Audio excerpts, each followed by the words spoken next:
দেখুন বাবা, যখনই আপনি ভাবলেন যে আপনার পেটে খিদে আছে বলে আপনি রসগোল্লা কিনে নিজে খাবেন বলে মনে করলেন, আপনি পরিষ্কার বুঝে যান আপনি সারা জীবন কৃষ্ণকে সেবা দিচ্ছেন বটে, কিন্তু কৃষ্ণকে এখনো আপনি ভালোবাসতে পারেন। আচ্ছা মায়েরা বলুন তো, আপনি যদি আপনার 5 বছরের সন্তানটিকে দোলনায় ঘুম পাড়িয়ে দিয়ে বাজারে যান, সেইখানে গিয়ে আপনার যতই খিদে পাক, আপনি রসগোল্লাটা খেতে গেলে আপনার ওই ছোট্ট সন্তানের জন্য আপনার হাতটা কেঁপে উঠবে না?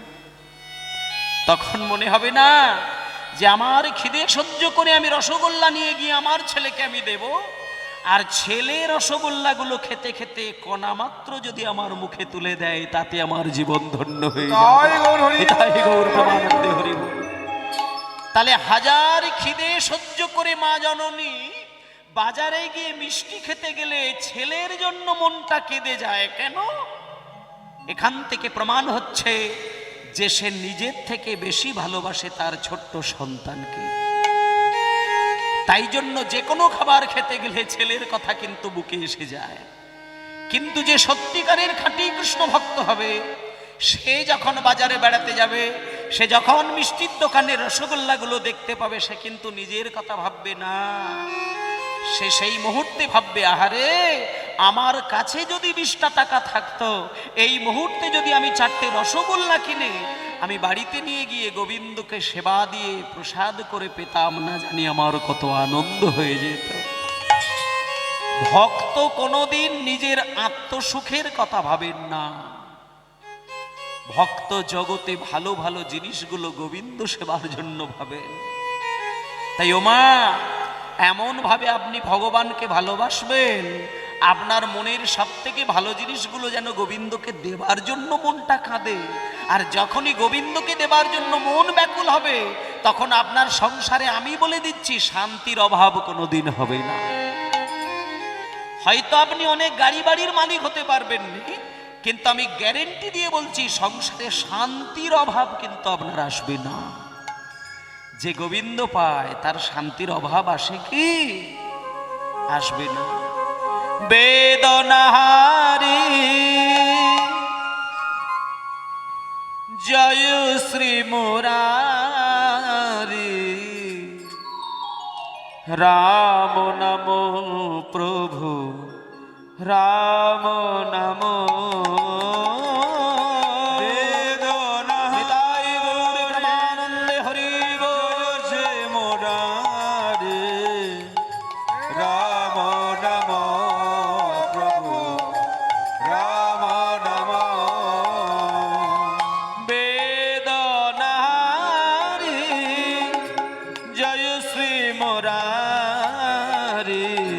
রাম নাম প্রভু রাম নাম। বেদনাহারি জয় শ্রী মুরারি, রাম নাম প্রভু রাম নাম। সন্ধ্যা সকালে ডাকি হে তোমারে, সকালে ডাকি হে তোমারে, সন্ধ্যা সকালে ডাকি হে তোমারে। হৃদয় আগিনায় মদন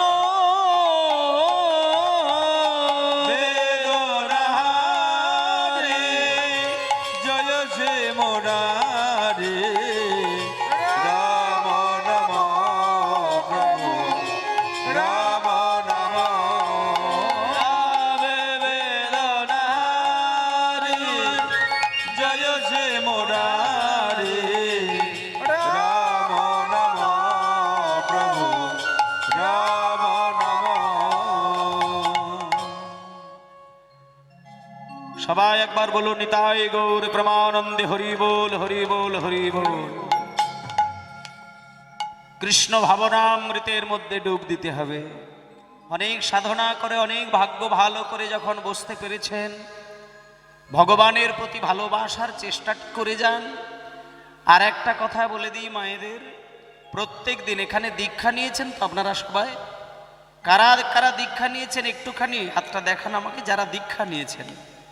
বাবা বাবা, সবাই দীক্ষা নিয়েছেন মোটামুটি ভাবে, ঠিক আছে।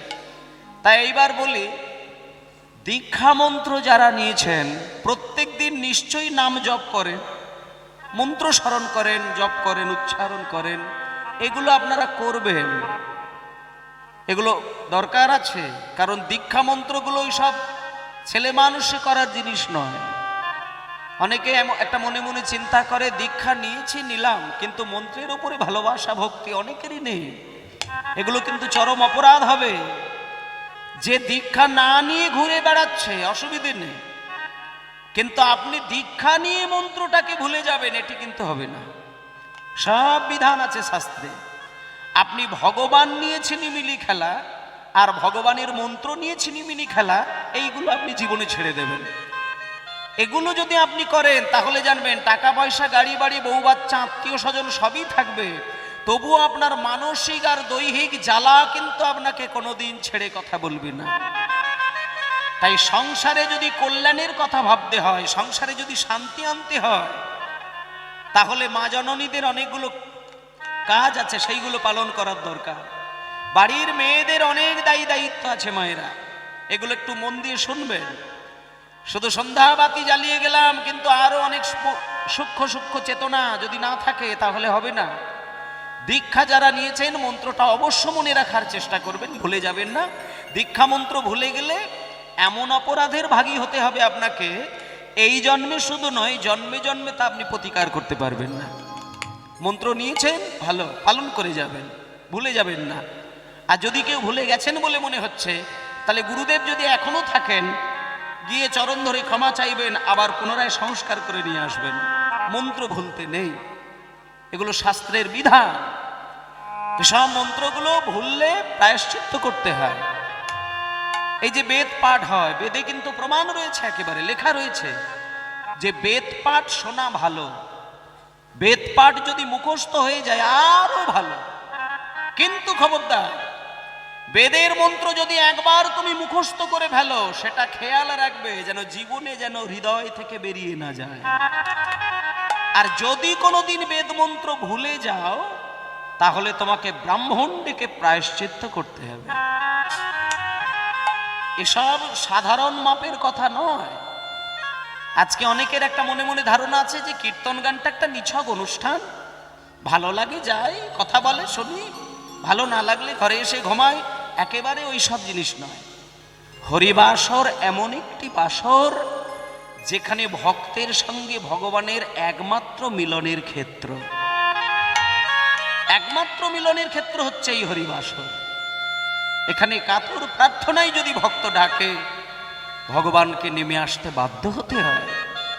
কারণ এটা আমার মুখের কথা নয়, এটা কৃষ্ণ নিজে বলে দিয়েছেন। কৃষ্ণ নিজে বলেছেন যে আমার নিজস্ব ধাম কোথায় জানো? শুনবে, শোনো, আমি বৈকুণ্ঠে থাকি, তবে শোনো, আমি সব সময় থাকতে পারি না, মাঝে মাঝে থাকি। আর কোথায় থাকি না? যোগীদের হৃদয়ের মধ্যে থাকি, তবে সেইখানেও সব সময় থাকতে পারি না, মাঝে মাঝে থাকি। আমাকে যদি সব সময় পড়ে থাকতে হয়, সেটা হলো সেই জায়গা যেখানে আমার ভক্তগণ মিলে আমার গুণানুগুণ কীর্তন পরিবেশন করেন। আর কোথাও থাকি বা না থাকি, সেইখানে আমি সারাক্ষণ ধরে বসে থাকি।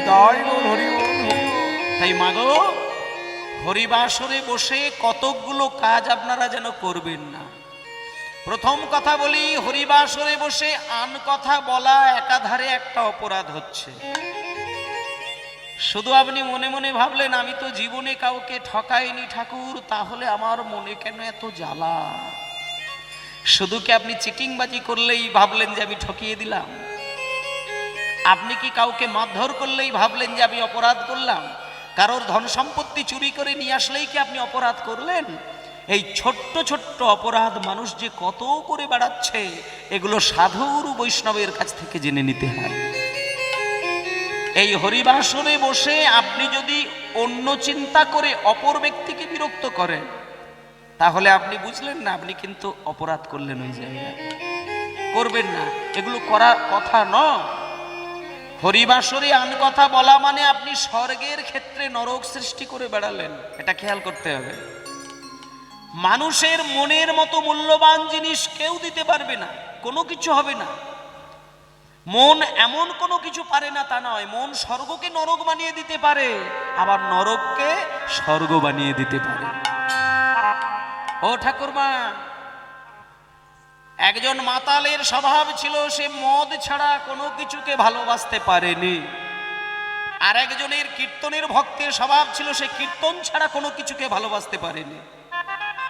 কিন্তু দেখুন মা, গুরুদেবের সঙ্গে দেখা হয়ে গেল শিষ্য মাতাল, গুরুদেব কৃষ্ণ ভক্ত। রাস্তা দিয়ে আস্তে আস্তে হঠাৎ দেখছে শিষ্য মদ খেয়ে পড়ে রয়েছে। তাকে বলছে, আরে সারা জীবন মদ খাস না, চল হরিনাম শুনতে চল। এবার যখন গুরুদেব তাকে হরিনামের কথা বলেছে, সঙ্গে সঙ্গে তার চৈতন্য হয়েছে, হ্যাঁ আমি এতদিন কীর্তন শুনি না, আজকে একটু গুরুদেব যখন বলেছে আমাকে শুনতে হবে। এই বলে গুরুদেবের হাত ধরে আসছে, আস্তে আস্তে হঠাৎ রাস্তার ধারে একটা মদের দোকান পড়ে গেছে। এবার মদ যারা খায়, মদের দোকান পড়লে বা মদ খাচ্ছে এরকম যদি কোনো সঙ্গ দেখতে পায়, একটু মনের ভেতরটা একটু ইসি বিসি করে ওঠে। এটা যারা একটু বেশি মদ খায়, মদ খাওয়া দেখলেই তাদের মনটা একটু মদ খাওয়ার একটু চিন্তা এসে যায়। তা যখনই দেখছে একটা বড় মদের দোকান, বেটা ওইখানটাই বা দাঁড়িয়ে পড়ল। গুরুদেবকে বলছে, গুরুদেব আপনি ততক্ষণে সামনে জায়গা রেখে হরিনাম শুনতে বসুন, আমি একটু পরেই যাচ্ছি। এইবার গুরুদেব বলছে, বেটা সারা জীবন মদ খেলি, আজ আজকে কীর্তন শুনতে যাবি, সেইখানে মদ, তোকে কীর্তন শুনতে হবে না, যা যা তুই নরকে যা। এই বলে গুরুদেব চলে এসে সামনে কীর্তন শুনতে বসলেন, আর মদের ভক্ত মদ খেতে বসলেন। মদের অর্ডার দিয়ে দিয়েছে, মদ হাতেও নিয়ে নিয়েছে, গ্লাসে ঢেলেও ফেললো, মদ খেতে যাবে। এমন সময় ওপরে তাকিয়ে দেখে একটা কৃষ্ণের ছবি ঝুলছে। এবার মদ খেতে গিয়ে যখন দূরে কৃষ্ণের দিকে, ছবিটার দিকে লক্ষ্য পড়লো, চেতনা তৈরি হলো, আহারে হায় হায়, এ আমি কি করছি, এ আমি কি করছি? আমার ইচ্ছে ছিল আমি কীর্তন শুনতে যাব, কিন্তু আমার ইচ্ছায় আমার কীর্তন শোনা হলো না, আমাকে মদের ইচ্ছায় মদ খেতে হচ্ছে। তাহলে আমি তো মদ খাচ্ছি না, মদ তো আমাই খাচ্ছে। আমি যদি মদ খেতাম, তাহলে আমার ইচ্ছাতে মদ খাওয়া বন্ধ করে দিয়ে আমি কীর্তন শুনতে আসতে পারতাম। কিন্তু মদ আমি নিশ্চয়ই খাচ্ছি না, মদ নিশ্চয়ই আমাকে খাচ্ছে। তাই আমার ইচ্ছার বিরুদ্ধে মদ আমাকে জোর করে তার জায়গায় বসিয়েছে। এতক্ষণে আমার গুরুদেব কত কথা শুনল, এই বোধহয় গৌরচন্দ্রিকা হচ্ছে, এই বোধহয় কৃষ্ণ এই কথা বলছে, রাধা এই কথা বলছে। এই 7-5 চিন্তা করতে করতে তার আর মদ খাওয়া হলো না।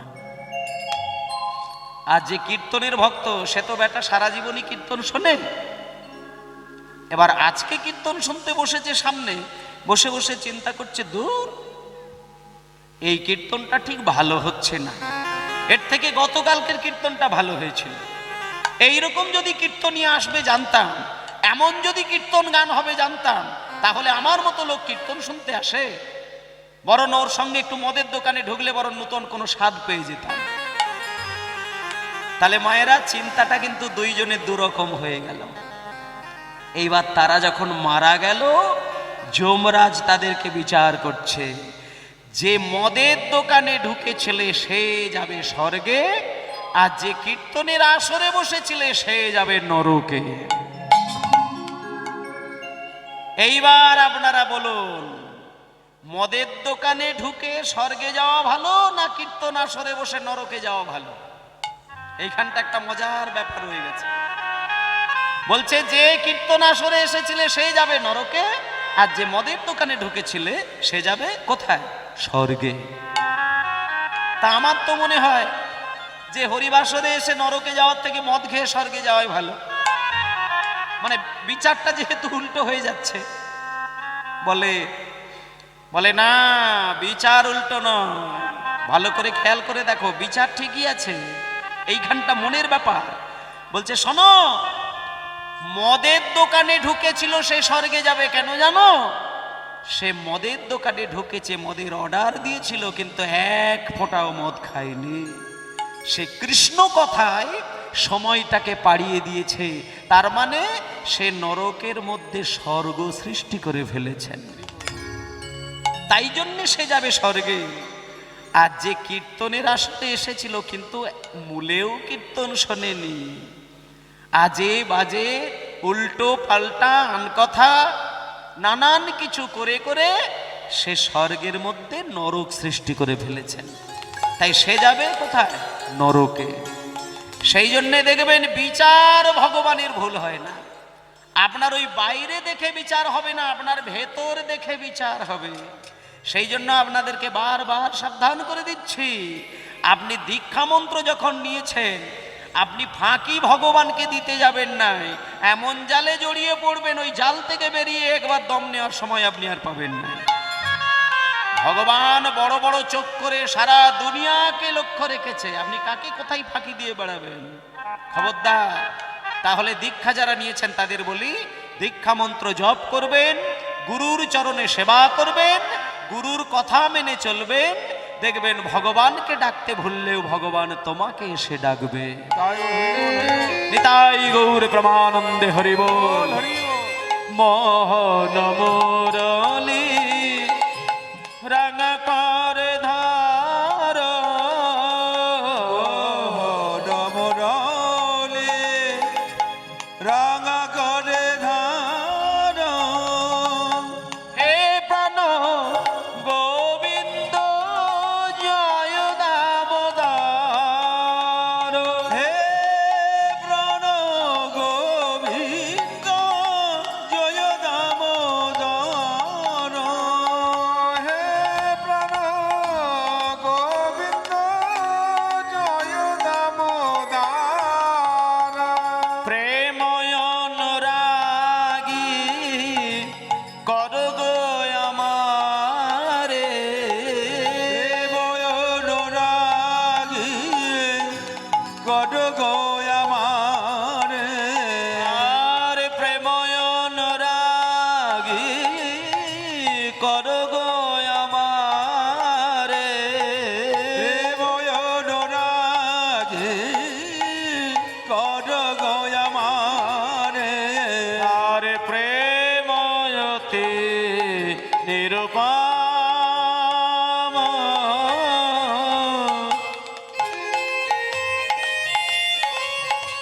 জয় সে মোরারে রাম নম প্রভু রাম নম আবেদনহারি, জয় সে মোরারে রাম নম প্রভু রাম নম। বাহ, হরি বল হরি বল। ভক্তমণ্ডলী, ভক্তিমতী মায়েরা, খুব ধ্যান দিয়ে মনকে এক জায়গায় রাখতে হবে। একাদশ ইন্দ্রিয়গুলো নিয়ে আপনারা বসে আছেন কিন্তু, আর একাদশ ইন্দ্রিয়কে একমুখী করে যে কৃষ্ণ কথা বলবে বা কৃষ্ণ কথা শুনবে, আমি বলে দিচ্ছি একটা কথা মায়েদের, ওই গাঁটের ব্যথা, কোমরের ব্যথা, মাথার ব্যথা, এগুলো আপনার কোনো কালেও হবে না। একাদশ ইন্দ্রিয়কে সংযত করার চেষ্টা করবেন। একাদশ ইন্দ্রিয় কোনটা? চক্ষু, কর্ণ, নাসিকা, জিহ্বা, ত্বক, মুখ, পানি, পাদ, পায়ু, উপস্থ এবং মন। এই একাদশ ইন্দ্রিয়ের মুখটা যদি একমুখী রেখে আর এক মুখ দিয়ে যদি একমুখী করে গোবিন্দের কথা শোনা যায়, আপনি সারা রাত্রি ধরে কীর্তন শুনলেও আপনার কোমরের ব্যথা হবে না, আপনি নিজের খেয়ালই রাখতে পারবেন না, সর্বহারা হয়ে গোবিন্দের দিকে মন চলে যাবে। নিতাই গৌর প্রমানন্দে হরি বল। বেদনা জয় সে মোরারে রাম নম প্রভু রাম নম। হরি বল হরি বল হরি বল। তাই জন্য ভক্তমণ্ডলী, ভক্তিমতী মাগো, একটা মানুষ ও বাবা, একটা মানুষ যদি 60 বছর বাঁচে, আচ্ছা কত বছর ঘুমায়? 60 বছর বাঁচলে কত বছর ঘুমাতে পারে? মিনিমাম কত বছর ঘুমাবে? 30 বছর। ভাবলে অবাক হয়ে যেতে হয়। 60 বছর মানুষটা 30 বছর ঘুমাচ্ছে, আর একটা দিন হরিনাম শুনতে বসলে ঘুম কামাই করতে সাহস হয় না। কত আমরা অবুঝ দেখুন মায়েরা।